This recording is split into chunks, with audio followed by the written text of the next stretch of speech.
What's up? I'm George Mossey. It's the George Mossey Show. So we just watched the Tell All No Limits Part 5, Episode 5, I guess, of the Happily Ever After. Um, I'm waiting on Cara to get here. She's going to be here in a second. And we're going to get into this episode. This is one of two after shows I'm doing tonight. So this after show will be show. I'm going to jump over to Twitter with Shabuti, and we're going to do another after show with you guys on Twitter because, you know, this was kind of a big episode, right? We were waiting for a long time. Hey, Gina. Hey. So, Kara's here. So we're going to get into part 5. So first of all, I want to get everybody's raw reaction because I was on Twitter. I keep calling it Twitter. I think you're supposed to call it X. And people felt like, oh, hi from Toronto. Hi, Diva Speaks in Toronto. People felt like this episode was unnecessary or uncalled for, and they felt like there wasn't a lot going on. So I wanted to get both of your raw reaction from watching this episode. Was it necessary to have 5 parts? Do you feel like we could have ended it at 4? Like, what are your thoughts? I mean, I thought it was awesome. So you thought this was a good episode. You were thoroughly entertained. I wish we would have got more Michael. I want more of Michael's story. I want Michael's side. Well, I want to see Angela get her ass beat. Gina, how you feel? I don't know. I thought that I needed more drama. That was kind of lacking. But I'm definitely on Kara's, and I needed more Michael. But funny thing is, I missed the last 20 minutes of it because where I watch it, or 30 minutes of it, the girl goes on TikTok and her account got banned due to stupid Jasmine and Gino's toe scene. Are you serious? I am dead serious. Oh my gosh. TikTok got banned? Pardon me?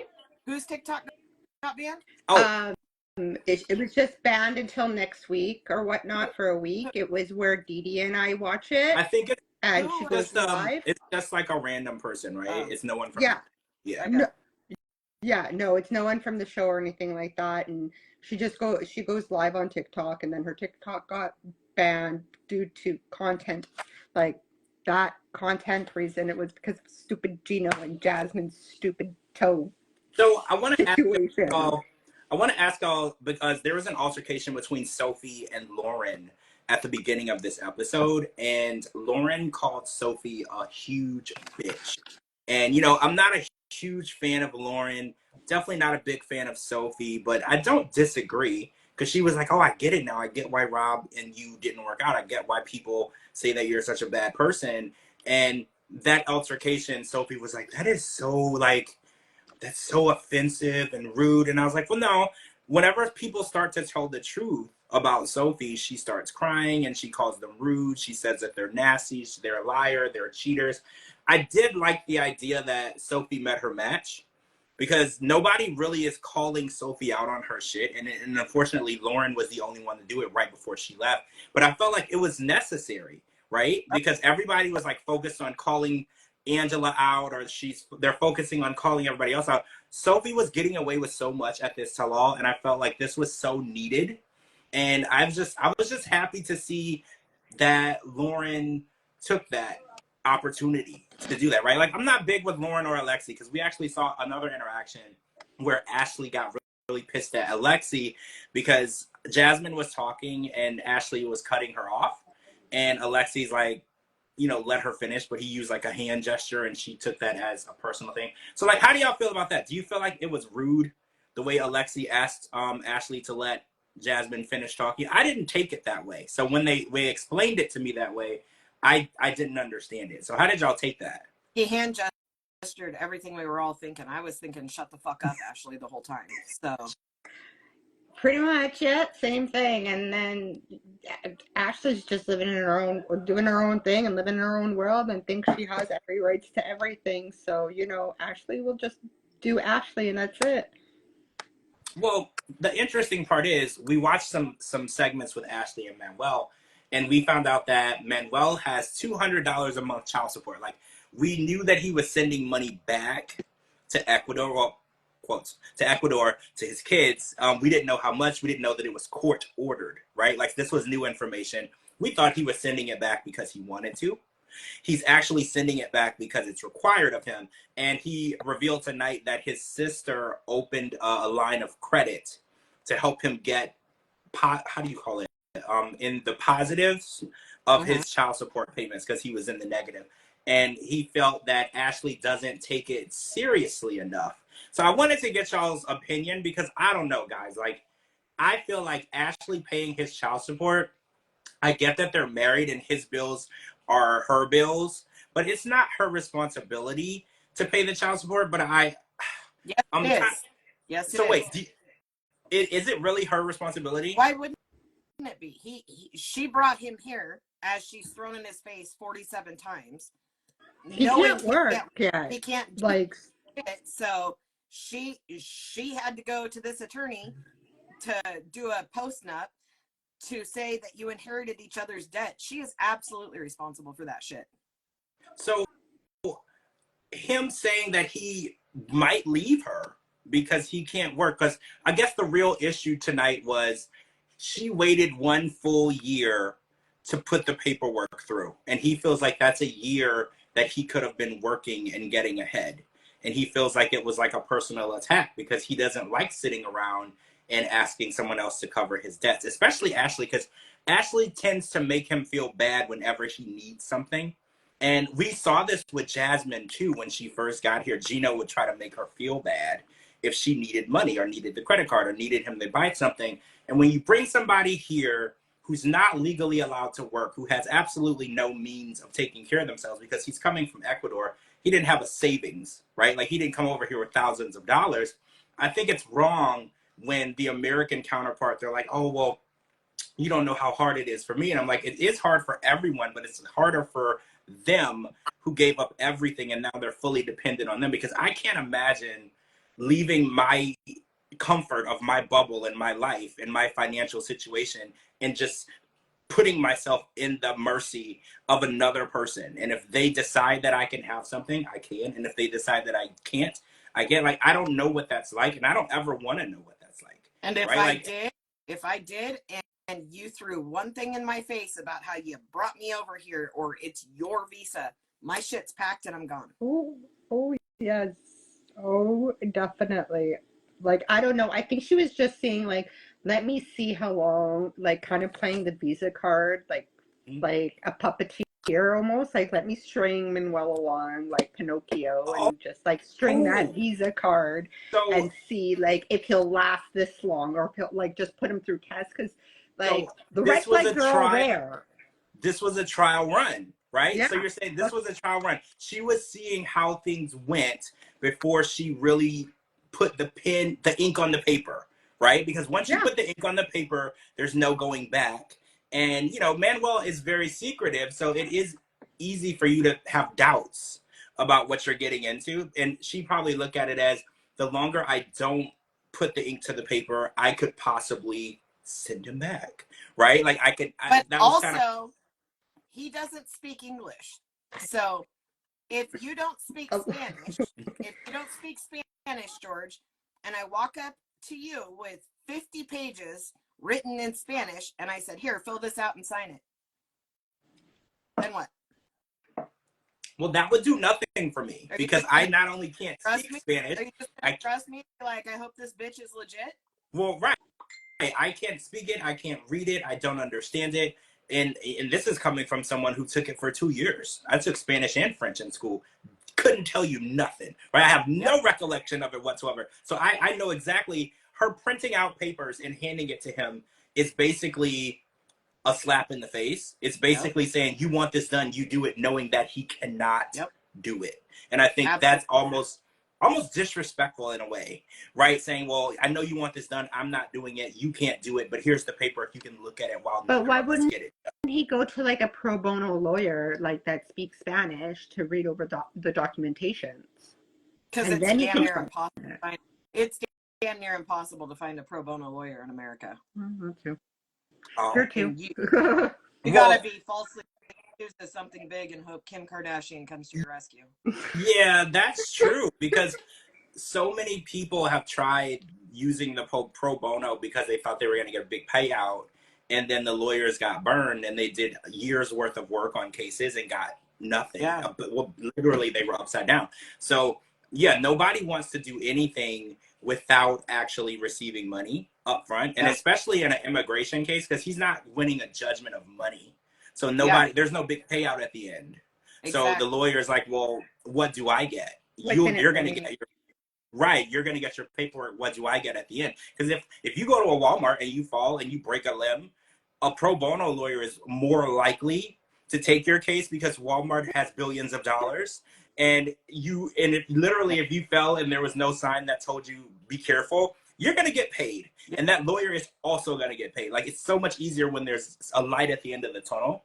And you know what they say, lawyers are in it for the money. They don't care if you did it or not, right? Yep. Like, lawyers, they think that way. And unfortunately, you know, that's just a part of the game. And if helping people just because you want to help people, that's like a thing of the past, right? Like, there's so few lawyers out there that just want to help people for the sake of it. But what about a notary? Like, what about a notary, right? A notary would be cheaper than a lawyer, and you can read over the document in Spanish. Notary, and I cannot give legal advice.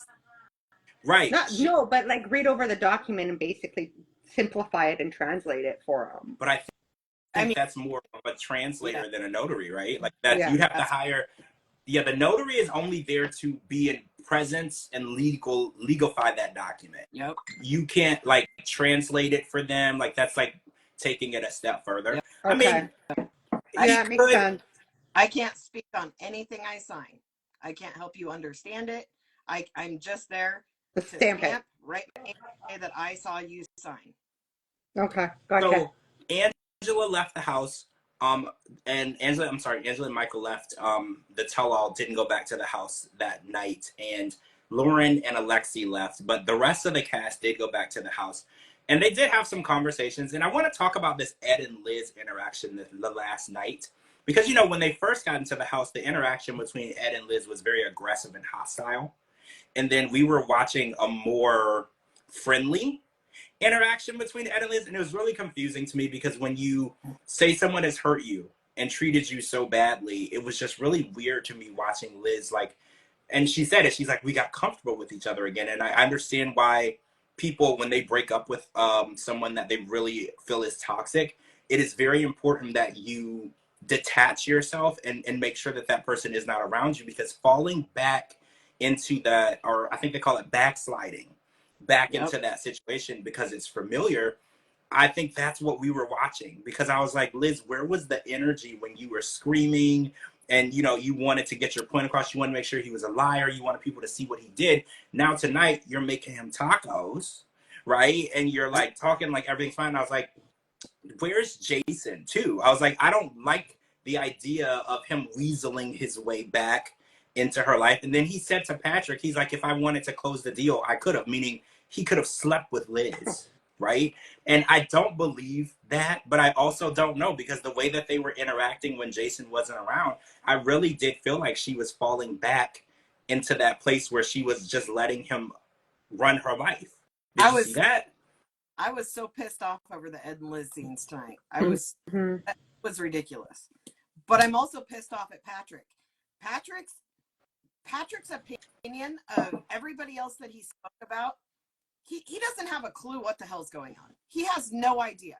Well, Ed said this, but Ed's probably lying, and Ed said this, and Patrick was useless on this whole season. Completely useless. Well, we've never known Patrick to be very opinionated, right?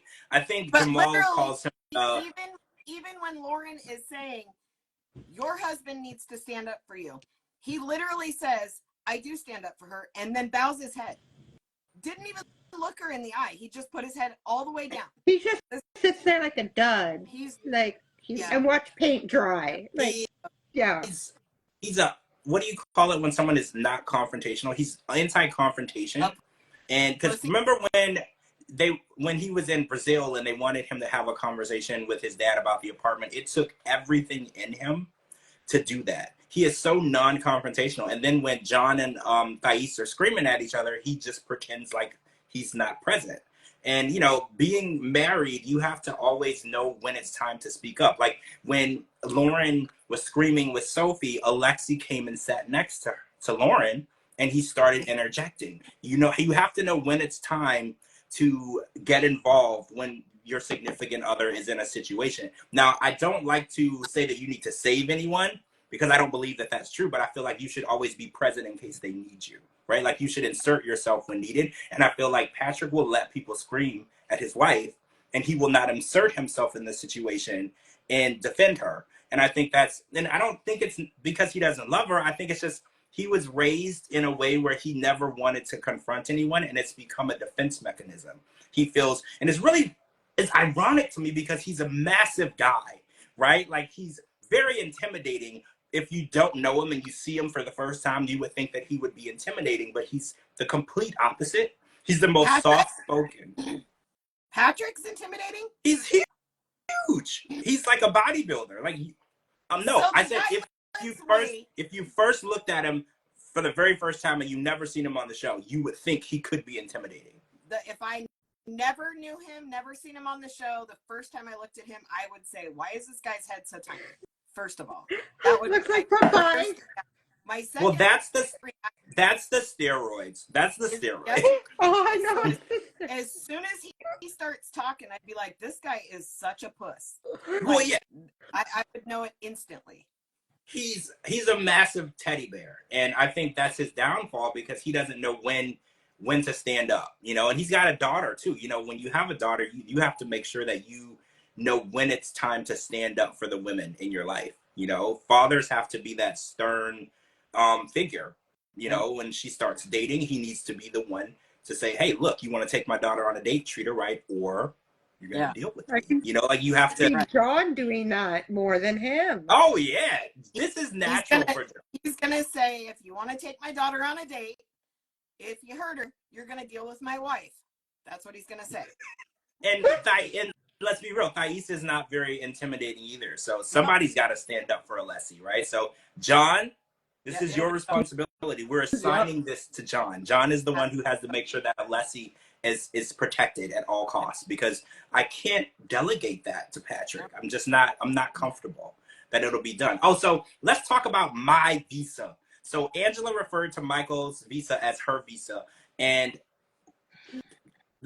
forgot her name. Jasmine had a huge issue with that. Well, actually, a lot of the cast members from other countries have a problem with that because, yes, the visa process is done by the American citizen, right? The American counterpart is the one who starts, initiates, and completes the process. But the actual card, the visa, the paperwork is in the name of the person that is being brought over here. So this made me think, like, because the way that Angela treats Michael, it is as though he's property that she brought over here, like an animal, like a dog, a cow, a water buffalo. And I was like, her thought process on her visa, it's in line with the idea that she can treat him however she wants because he belongs to her.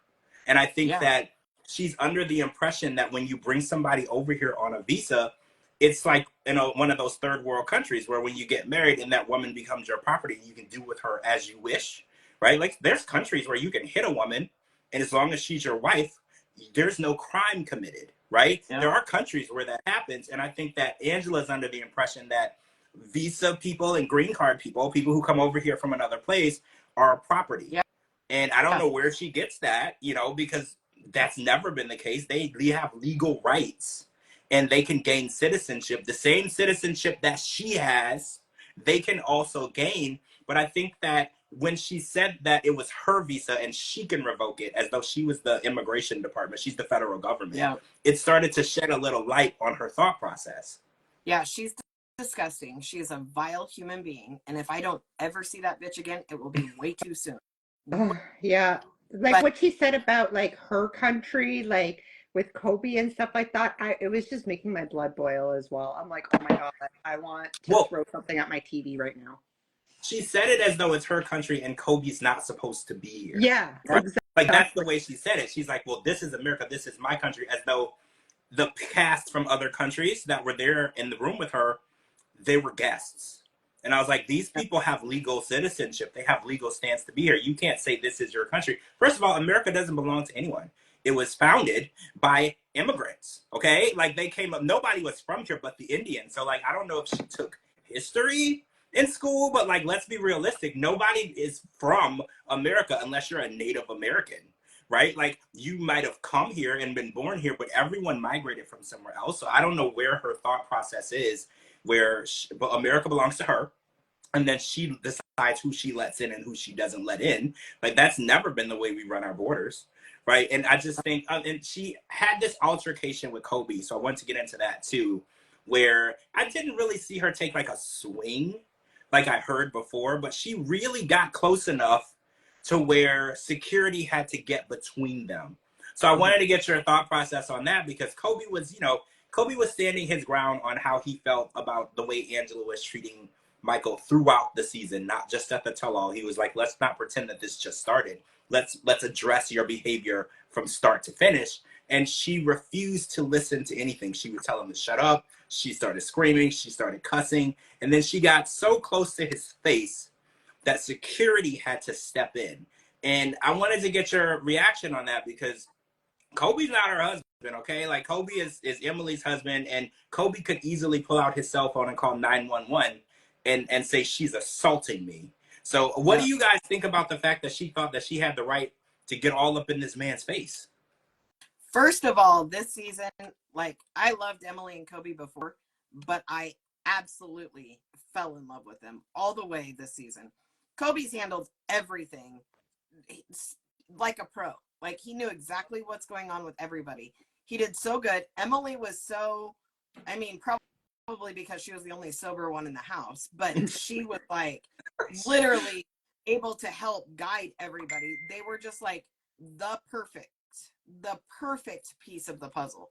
But when Angela got in Kobe's face and she's cussing at him, and she turned around, and as she's screaming in his face, says, "No disrespect, Emily." Right. Bullshit.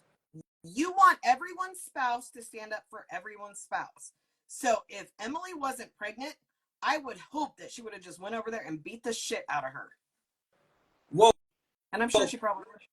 I'm pretty sure Emily would have gotten more involved if she wasn't 8 months, like you said, 8.5 months pregnant. I think that she knows that getting physical was not going to help in that situation. But, you know, every time that anything happened with Kobe, I noticed throughout the tell-all, whenever it started, and then within 30 seconds, I could see Emily in the frame.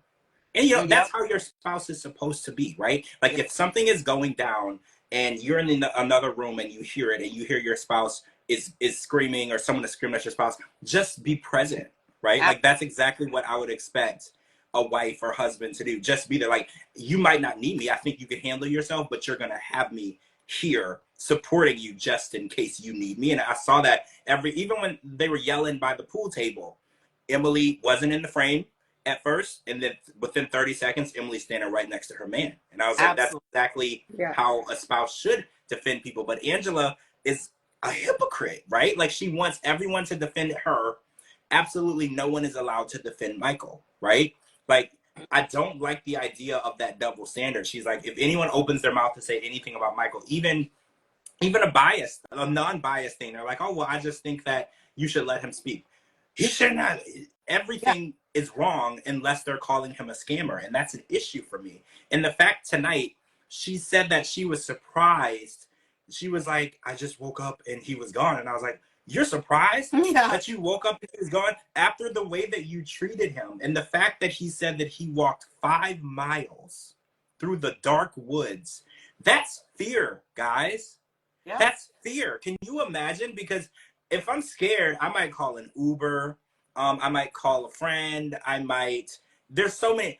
He walked 5 miles through the woods. He said he walked 5 hours. That's 5 hours. That's probably more than 5 miles. That poor guy was running his ass off. And he like almost got bitten by a dog. Was it a dog? Yeah. I think he had mentioned, and like he like ran like Forrest Gump. Like, he was just out of there. Like, that's fear. Yeah. Okay, that's fear. He feared for his life. And the fact that he said he had to wait for Angela to leave leads me to believe that he wasn't allowed, he had no freedom to leave. Absolutely. Because he said, I waited for her to leave the house and I got my things. I was like, when you tell the story that way, it makes me believe that she wouldn't have given you the free will to leave on your own. Yeah. Which is crazy to me. That's why when she was like, my worst nightmare happened, he left. And I was like, no, it's not your worst nightmare. It's what you were trying to prevent. Yeah. You were trying to prevent him from leaving, and he figured out a way to leave, and he got away. And now that he got away, he's going to tell everybody what you did. That's why it's your worst nightmare, because you had silenced him the entire tell-all. We got zero evidence, zero information on what really happened in their marriage, because every time this man opened his mouth, within 3 words, she shut him up and silenced him. Yeah. So I am so ready. I thought we were going to get more of his side of the story, but what we got was enough. We will get it. It just won't be on TV. We'll just have to follow him on social media. Hopefully he's on Single Life. He raised so much money, over 40 grand for his attorney. Hopefully he's got a kick-ass attorney. I hope he takes her to the cleaners. I hope that she is responsible for him in every way possible without him ever having to contact her. And I have nothing but the best. Me too. I'm just happy that he got away, because again, I kept seeing this online. They were like, if this was reverse roles and it was a woman who happened to run away, like somebody would be in jail. And we really do have to stop this double standard bullshit. We can't just allow people to get away with it because, oh, well, it's a man being abused and not a woman. We need to make the playing field even. I was saying this the other day on the other podcast. I was like, it's unfair that when a woman speaks up, we created the Me Too movement. We make a platform. We have charities. We have shelters. We have everything to help women get out of these type of situations. But I heard a story from a man, actually in Ohio. My friend she started a nonprofit, battered women's shelter, and they would only take women and children. And I had heard from men who would try to go into these shelters who were battered men, right? And they would turn them away.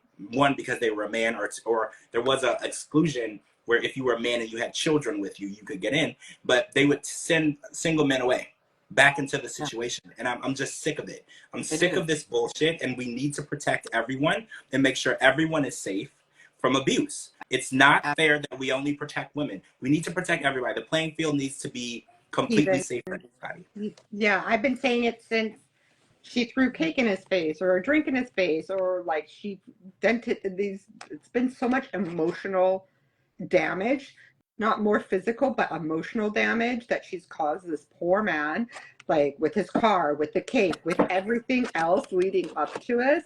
Like, I've been saying it, like, they need to remove her from the show, because this would not be tolerated if the roles were reversed. We live we like to believe that we live in an equal world, and things need to be on par. Like, it shouldn't be a double standard. Yeah, it's gone on. It's 2024, right? We are allowed to choose our gender. We're allowed to choose our orientation. Why can't we all be given the same level of safety, right? Absolutely. We need to make things fair. And I'm hoping his story, because it's on such a bigger scale, right? So many more people are watching this. So many people took notice. This will open people's eyes. Maybe people who, turn the other way. We have a blind eye to this. I was talking to someone the other day, and they were like, how many times, I think it was you, Gina, actually, how many times were you in Walmart and somebody's wife was screaming at their husband, and we just kept scanning at the self-checkout and didn't do anything because it was a man being screamed at and not a woman? It was Lana at the Lana. On the other podcast. Yeah, we're quiet. We're not too crazy here in Canada. We're crazy, but not that crazy. It's crazy here. You go to Walmart, you see some crazy stuff here, right? Like, you see crazy stuff. But this, for real, we need to start talking to congressmen. We need to start every state. We need to get a law in place that protects men and women. The laws are there for women, and I think that's amazing, right? Because a lot of times the women are stuck in this situation. But look at this situation. Michael was stuck to the point where he had to escape, like escaping from a kidnapper. That's how serious that this was. And it's like, we're just turning a blind eye. Like, it's not that serious because of his gender. And it's super annoying. And it's scary, because what if this didn't end this way? What if he didn't get out? You know how many people are unable to get out of this situation, and then there's physical harm or they lose their life? or things like that. Like, we need to really start understanding the severity, especially when it comes to people who come from other countries, because these people are at the mercy of whoever brought them here. And I think this is because Jasmine brought it up too. She was like, can you imagine coming over here and you have no one, you have no family, you have no friends, you have no money, and then the person who brought you here hates you? Like, can you imagine how that That's all. must feel? Like, you're here, you can't leave. I mean, if you do leave, you can't come back. And that's only if they allow you to leave, because you need their money to leave. Yeah. And obviously Angela didn't want him to leave, so he couldn't. So it's like, it's a really scary thought, because, you know, if we feel like unsafe, we can get in our car and leave. We can call an Uber. We have that power. These people come over here and for a long period of time have zero power to protect themselves or remove themselves from a bad situation. And a lot of Absolutely. them don't know what their rights are either. Right? That's true. A lot of them, they don't know the laws, and they're terrified of the police and the government, because when they come over here, for some reason, they think that anything that they do is going to get them sent back. Yeah. Because there's like a stigma where you don't get arrested or don't call the police because you're the immigrant, you're going to get sent back. That's not true. If you're the victim, the law is here to protect you, but they don't realize that because they don't know the law. They don't know that. Yep. He So needs a victim advocate for sure. So Sophie and Rob were talking about therapy. So we already know what the setup was for that tonight. They were talking about, Rob was like, oh, I'm in therapy. And I was like, that's ironic. The only person I think should be in therapy is Sophie, but whatever. So he's in therapy. He asked her to go to therapy and she agreed. So obviously we know what that means. We're going to see them. We knew this on The Last Resort. We don't know when, though, because apparently there's a weird thing going around, because the previews and commercials for Before the 90 Days said, the commercial says it comes on Sunday. The bottom of the screen tonight, it said Thursday. When you Google it, it says Sunday. I'm really confused. And then it says the next Sunday, not this Sunday. So I don't think anything comes on this Sunday. I'm really confused at what's going on. It might be because of Labor Day long weekend. Maybe they're not going to. It says. So there's. It says it starts September 1st. Okay. All over everything. September 1st. Yeah. Because when I Googled it, it said September 5th. So I'm really confused. And it's always been Sunday. I want to say ever since I've watched the show, since season 1, it's always been Sunday. The spinoffs have been spread out between Monday and Tuesday. But when on the bottom of the screen tonight throughout the part 5, it said new season starting Thursdays. So I don't know what any of this means. So I don't know where we're going to be watching, if they're going to let us stream it, because I know tomorrow on Max, you can stream all of the tell-all 5 parts uncensored. So the cursing, they're not going to censor it. I guess that's like the I'm sorry apology they're giving all the people for not letting them watch it on streaming. They're giving you all 5 at once tomorrow, uncensored. But that doesn't make anything better. There's so many people who are a month and a week behind on their favorite show, and there's absolutely no excuse for them to do that. I'm still pissed. I had so many people messaging me saying they can't watch. Everything that I'm saying is saying Sunday, September 1st. Okay, so that's and Max. So that's this Sunday, right? Mm-hmm. Okay, so we'll see. I'm gonna set my DVR to make sure that it's there. But yeah, it said on the TV, on the show tonight on live TV, it said Thursdays. So I was like, I don't understand what's going on with that. But Gino and Jasmine are also going to be on The Last Resort. So we're going to see Gino and Jasmine, Ashley and Manuel, and Rob and Sophie on The Last Resort. So those 3 people will be back. I believe The Last Resort is going to premiere immediately after The Other Way on Mondays. So we still have a ways to go, because I think The Other Way has 20 episodes, right? And we're only on like 8. So we still have a ways to go. Yeah, we're only on like 8. Next week will be 9.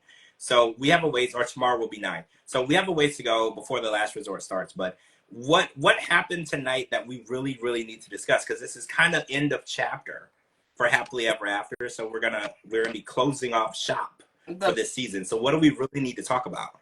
Well, first of all, the bullshit lie detector test. That was so fake and phony. So fake and phony. That's not how lie detector tests are administered He's been at all. They have he's been on other lie detector shows. I've seen that guy before Really? who yes, is administering the lie detector tests. yes, he has. And in every, that's where I'm going with this. Every single show he's ever been on, he's in a quiet, secluded room because there's too many things that can interfere, and they don't wrap nothing around their chest. It's little things like EKG stuff that they put on them, finger monitors, and they monitor their breathing. They monitor sorry, my light fell. They monitor the shit out of me. Scared the shit out of me. They monitor their breathing and the way their legs move, and to see if they're doing anything to, like, try to alter the test.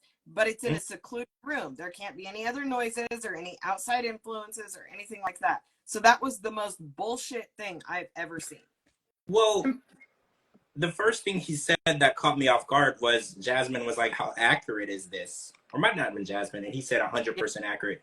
I was like, well, first of all, nothing is 100% accurate, Nope. right? Like, even as far as technology as we can send people to the moon, we cannot guarantee 100% accuracy. And even in Jack Tremarco was the world-renowned expert in lie detector testing. God rest his soul, he passed away.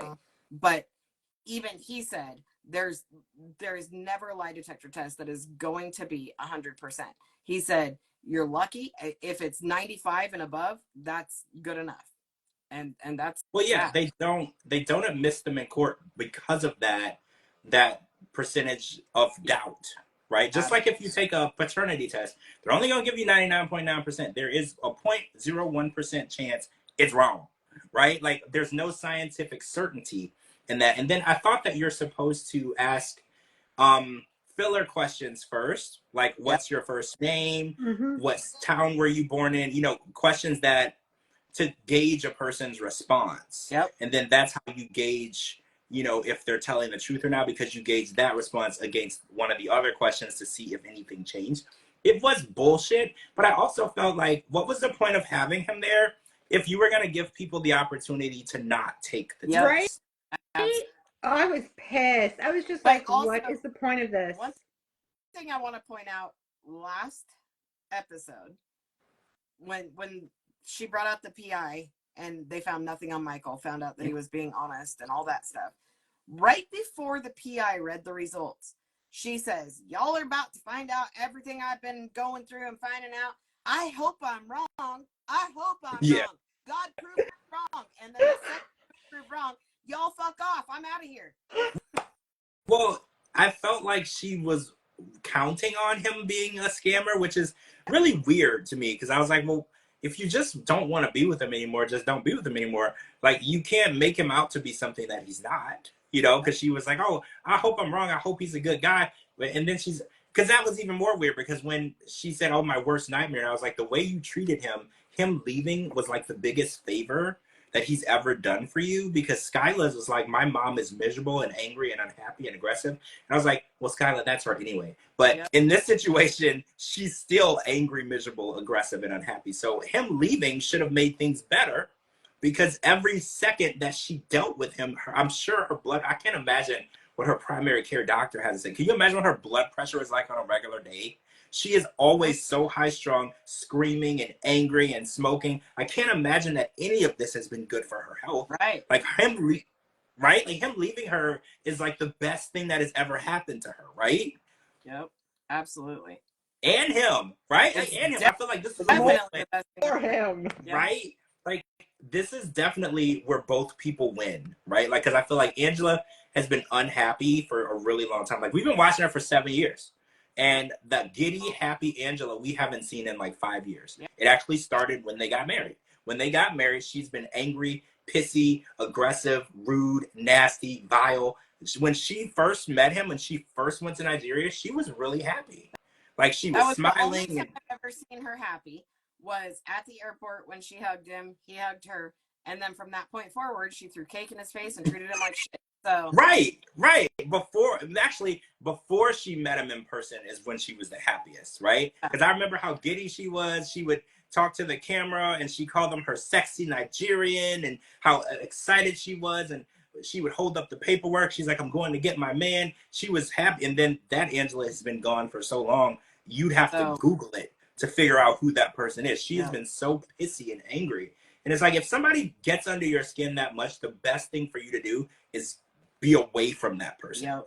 And I feel like she might not feel this way, but this is the best move. But literally, she's a nasty, pissy person to everyone that doesn't say what she wants to hear and or defends Michael. If either of those happen, if you're not saying, you're so beautiful, God bless you, queen, then you're the devil and you can go straight to hell in her eyes. Yeah.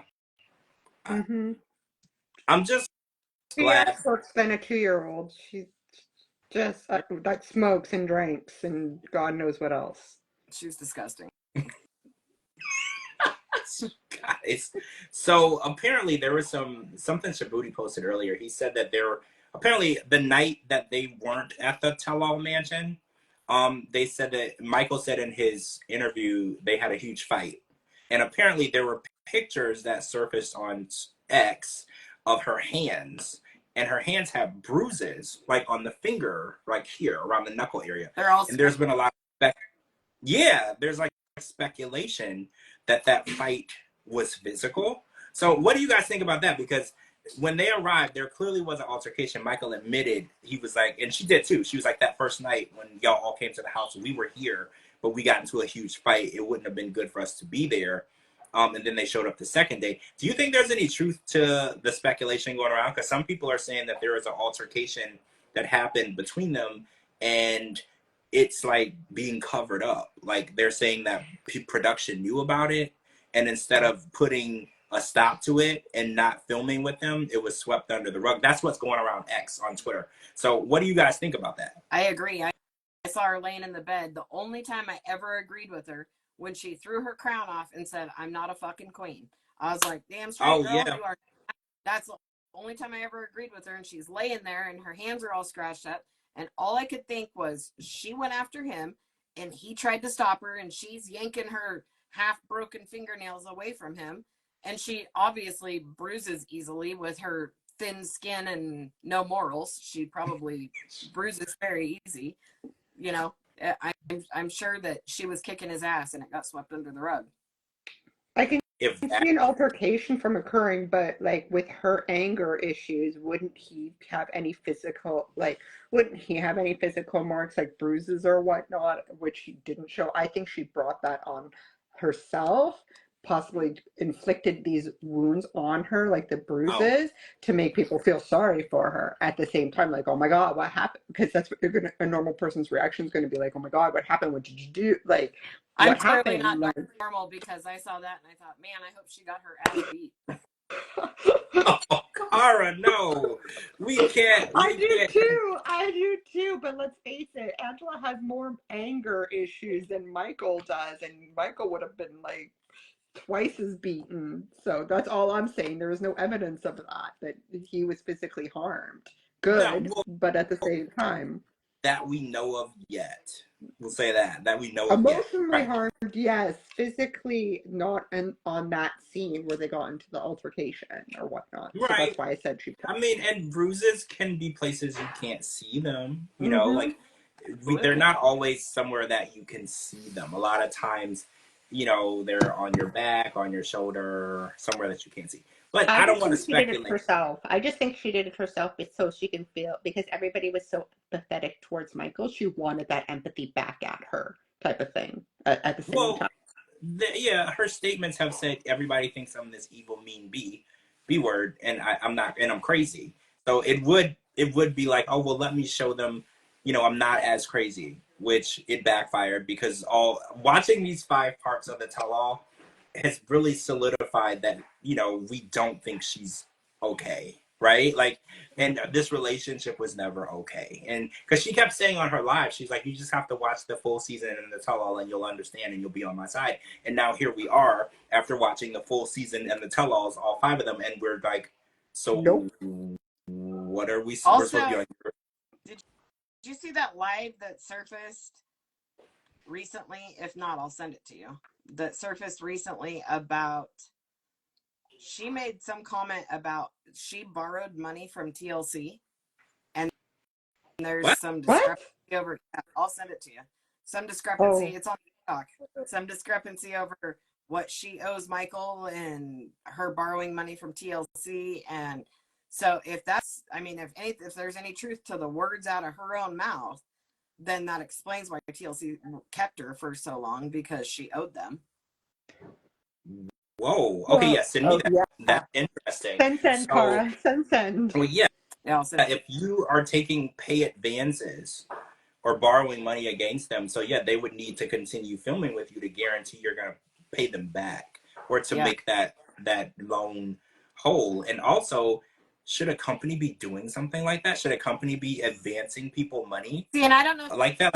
I don't know if there's any truth to it. That's words out of Angela's mouth, and I don't believe a Oh, damn thing she says. oh, then, So, you know.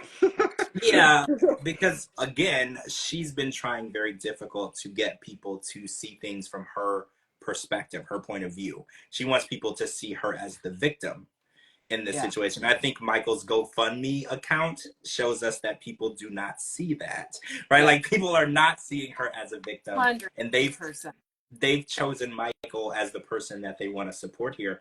And we will be following very closely the court case of she filed for an annulment. He countered for a divorce with spousal support and fair division of assets. So he's coming after her money, her car, everything, and spousal support, which is very crazy because she doesn't have a job outside of TLC. Monthly spousal support is a monthly thing. You'll fall behind. And if you're not steadily working, it'll be hard to keep up. But I don't think Michael's worried about that. I think Michael wants to prove, look, this is how you treated me. This is what you did. This is what I deserve. And I'm going to come for what I deserve. And I'm glad that he is able to find his voice and be able to do this, because I feel like he's lived in fear for so long. He never in a million years would have done it. 5 years ago, this would have never crossed his mind. He wouldn't have had the balls to do it. And I feel like now he's gotten stronger and he knows what he deserves and he's going after her. And I think it's amazing. And he has the support. He has the support of the fans. He has a good lawyer. They posted who his lawyer was. I saw her credentials. She's an amazing lawyer. I'm very hopeful for him, right? 100%. Me too. Oh, what court is it? I think the court is in Texas, if I heard correctly. I'll get Shabuti to post the court documents. Actually, I believe 90 Day FOMO posted the full court docket. So it'll give you the court, the county, all of the motions, the counter motion, everything is there for you to read. So you'll be able, and then as it goes along, since it's a divorce, this will be a public record. So we'll be able to go along and we'll be able to read motions and injunctions and judgments. So we'll actually be able to follow along and see the process. And these typical cases don't last years, right? Divorces usually don't last years. So we might have a resolution within a few months, right? Like, because I can't imagine that Angela would want to drag this on, because the longer that courts have time to gather evidence against her, the worse it's going to go for her, right? Yeah. Well, Judy says, I thought it was in Georgia because that's where they both resided. See, I thought that he filed his motions in Texas where he lived. So you know what? I don't know. I'm going to say this. I don't know, because when you're married but you live in two different states, you're 100% right. I don't know which court you would have to go to. So I don't want to. She filed in Georgia. He filed in Texas. I'm not Yeah. sure Right. how that works. So yeah, we're Because going to have to. she had to serve publicly, because he didn't know about it. Remember, if you recall, he didn't know about it. Right. So then basically she had to file it in Georgia, where she lives in the state, and then he found out about it through other people, I guess, and that's how he found out about it. And where he was living is in Texas now, right, or whatnot, or who knows. Yeah. So yeah, I don't want to say where. I don't know. I'm not good at this. We've been on a crash course in legal stuff with this lately, because I haven't realized how uneducated I am until we're getting into the legal stuff for divorce and annulments and visas. And I'm like, man, I really need to educate myself, because there's so many questions I don't know. I just recently found out that GoFundMe's are not taxable. So they're considered gifts. You just you report it to the IRS as a gift, and then you don't actually have to pay any taxes. So because we were talking about that on the last podcast, I think Ginny, you were there. Yeah, and so you only have to report it if it's over $6,000. Well, No. right, but they don't take like a percentage of it out, because I thought that you had to pay like straight taxes on like income, but you don't. No. Right. So that's amazing. He's literally. Oh, and one more thing before we end, because we're gonna run out of time. There's a photo going around. Sarah Fraser has a podcast on it too, of Michael in front of a red Mercedes Benz, and Scott made a comment on the photo and said, "Why is he asking for money if he drives a Mercedes?" So first of all, that's alleged. We don't know that he drives a Mercedes. We know he took a picture in front of a Mercedes. And even if so, if he did buy a Mercedes, say for instance, he purchased this Mercedes with the money from the show before he knew about this court case, is it wrong that he spent his money on a vehicle before he knew he was going to incur legal fees? Because he didn't know about, she filed in May, he didn't know about it until August. Why the hell? So it is very does possible. Scott say anything about anybody? Well, Yeah. right. I'm not exactly sure where Scott has a leg to stand on by speaking on anything going on with anyone. But he, of all people, he's the one saying, "Oh, well, he's asking for money and driving around in a really expensive car." And Wants his clout. He just wants to be on that clout too. That's why he jumped on that gravy train. I definitely think pictures are worth a million words, and you need context. I know people that take pictures in front of Ferraris that are parked in the mall parking lot that don't belong to them. So I have no idea where this car came from. You know what? I was at Disney and there was a Cybertruck, and I stood next to the Cybertruck and I took a selfie. I don't own a Cybertruck, guys. It was just parked. I have a picture with Brad Paisley and Mickey Mouse, and I don't own either one of them. Exactly. So I don't want to speculate anything. So there's a bunch of podcasts. So that's going to be something that people are going to be discussing. It's going around. So hopefully somebody can secure an interview with Michael so we can just hear from him, right? I think it would be important that we hear from him. He's been silent. And I know with the court case, there's a lot he can't talk about, but it would be good if Michael was able to at least voice some of what's going on and answer some questions, because I don't like when people come after people's character with no proof. Right? I don't like that. I don't like character assassination. I don't like that. Like, if you have proof, that's one thing. But if you just want to assassinate someone's character because you don't like them, I don't condone that. I don't condone it whatsoever. Yep. We all know how I feel about Scott. So. Well, yeah. Of all people, he knows how to just put himself in anybody's business. And never taking care of his business, but he's forever present in other people's business as though it's his job, which we don't really know if he has a real one. We don't know, but this is like his job. This is what he does. But okay, so this is going to be the end of chapter for Happily Ever After for the season, but not for all this crazy drama going on with Angela and Michael. So, we're going to keep doing updates on the Angela and Michael case as it goes through the court system. It's very early. I don't even think there's any like dates or anything set, but as it goes along, we are going to be talking about all of it. I'm so interested, like I'm not into like political or legal stuff. I don't follow cases, but I'm following this. I want to know what is going on. I want to know if he's going to get his spousal support, how much. I have so many questions, and this is going to be like, and what if they get a judge and the judge makes an example out of Angela? Like, there's just so many different scenarios that I'm looking forward to. But as for Happily Ever After, this season, it's closed. It was good. It was decent. I'm looking forward to before the 90 days. There's, I think, 6 new couples. New. No repeats. No recycling bin. No. Yes. No Goodwill. No Goodwill reshop. This is all new. I'm really excited for that. So we're going to be doing a podcast on that as soon as it comes on. I'm really excited for that. And then we're going to keep doing The Other Way. And Dee Dee will be back with us at some point, hopefully soon. Thank you to Gina for being here with us tonight. Thank you to Cara for being here. Thanks for everybody who is watching and listening. And make sure you're following everybody. I'm going to tag Gina and Cara in this video. And follow me on all social media platforms at George Mossey, georgemossey.com. Anywhere you get your podcast, type in the George Mossey Show. Thanks for joining us tonight. Everyone have a wonderful night. And we'll talk to you all tomorrow. Bye. Bye. Bye. Good night.